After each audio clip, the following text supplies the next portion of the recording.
ओम शांति। 9 दिसंबर 1970 की अव्यक्त वाणी। वाणी की हेडिंग है पुरुषार्थ का मुख्य आधार, कैचिंग पावर। आज हर एक की दो बातें देख रहे हैं कि हर एक कितना नॉलेजफुल और कितना पावरफुल बने हैं। उसमें भी मुख्य कैचिंग पावर हर एक की कितनी पावरफुल है, यह देख रहे हैं।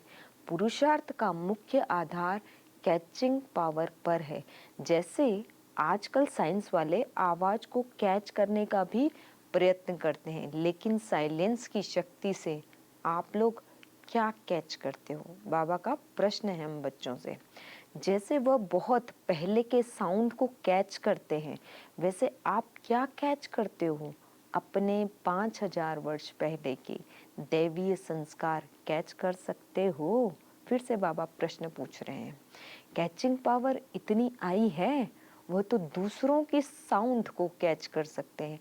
आप अपने असली संस्कारों को सिर्फ कैच नहीं करते, लेकिन अपना प्रैक्टिकल स्वरूप भी बनाते हो।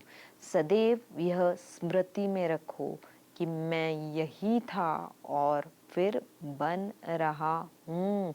जितना जितना उन संस्कारों को कैच कर सकेंगे, उतना स्वरूप बन सकेंगे। अपनी स्मृति को पावरफुल बनाओ, अर्थात श्रेष्ठ और स्पष्ट बनाओ। जैसे अपने वर्तमान स्वरूप का, वर्तमान संस्कारों का स्पष्ट अनुभव होता है, ऐसे ही अपने आदि स्वरूपों और संस्कारों का भी इतना ही स्पष्ट अनुभव हो। समझा? इतनी कैचिंग पावर चाहिए। जैसे वर्तमान समय में अपनी चलन व कर्तव्य स्पष्ट और सहज स्मृति में रहते हैं, ऐसे ही अपनी असली चलन सहज और स्पष्ट स्मृति में रहे। सदैव यही दृढ़ संकल्प रहे कि यह मैं ही तो था। 5000 वर्ष की बात इतनी स्पष्ट अनुभव में आए जैसे कल की बात। इसको कहते हैं कैचिंग पावर। अपनी स्मृति को इतना श्रेष्ठ और स्पष्ट बनाकर जाना। भट्टी में आए हो ना, सदैव अपना आदि स्वरूप और आदि संस्कार सामने दिखाई दे। अपनी स्मृति को पावरफुल बनाने से वृत्ति और दृष्टि स्वतः ही पावरफुल बन जाएगी। फिर यह कुमार ग्रुप क्या बन जाएंगे? अनुकुमार, अर्थात अनोखे। हर एक के दो नैनों से दो स्वरूप का साक्षात्कार होगा। कौन से दो स्वरूप? सुनाया था ना कि निराकारी और दिव्य गुणधारी, फरिश्ता रूप और दैवीय रूप। हर एक ऐसे अनुभव करेंगे, वह हर एक से ऐसा अनुभव होगा जैसे कि चलता फिरता लाइट हाउस और माइट हाउस हो। ऐसे अपने स्वरूप का साक्षात्कार होता है? ये बाबा का प्रश्न है कि ऐसे अपने स्वरूप का साक्षात्कार होता है? जब 5000 वर्ष की बात को कैच कर सकते हो, अनुभव कर सकते हो, तो इस अंतिम स्वरूप का अनुभव नहीं होता है? अभी जो कुछ कमी रह गई है वो भरकर ऐसे अनुभवी मूर्त बनकर जाएंगे। तो देखना कभी कोई कमी न रह जाए। भट्टी से ऐसा परिवर्तन करके जाना जैसे कभी कभी सत्युग की आत्माएं जब प्रवेश होती हैं तो उन्हों को इस पुरुषार्थी जीवन का बिल्कुल ही नॉलेज नहीं होता। ऐसे आप लोगों को कमजोरियों और कमियों की नॉलेज ही मर्ज हो जाए। इसके लिए विशेष इस ग्रुप को दो बातें याद रखनी है। दो बातें दो शब्दों में ही हैं।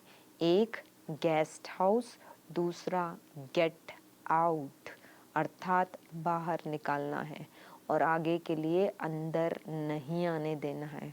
दूसरा, इस पुरानी दुनिया को सदैव गेस्ट हाउस समझो, फिर कभी कमजोरी व कमी का अनुभव नहीं करेंगे। सच पुरुषार्थ है ना, इस ग्रुप को कमाल कर दिखानी है। इसलिए सदैव लक्ष्य रखना है कि अब फिर 21 जन्म के लिए रेस्ट करना है, लेकिन अभी 1 सेकंड में भी मनसा वाचा कर्मणा सर्विस से रेस्ट नहीं। तभी बेस्ट बनेंगे, समझा? क्योंकि यह है हार्ड वर्कर ग्रुप।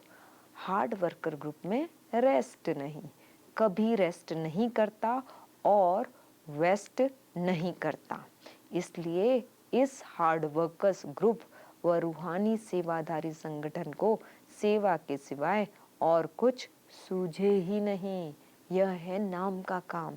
यह भी याद रखना, सेवा प्रति स्वयं को ही ऑफर करना है, तब बाप दादा से आफरीन मिलेगी। हार्ड वर्कर्स व रूहानी सेवाधारी ग्रुप को सदैव यह स्लोगन याद रखना है, समाना और सामना करना हमारा निशाना है। यह है इस ग्रुप का स्लोगन।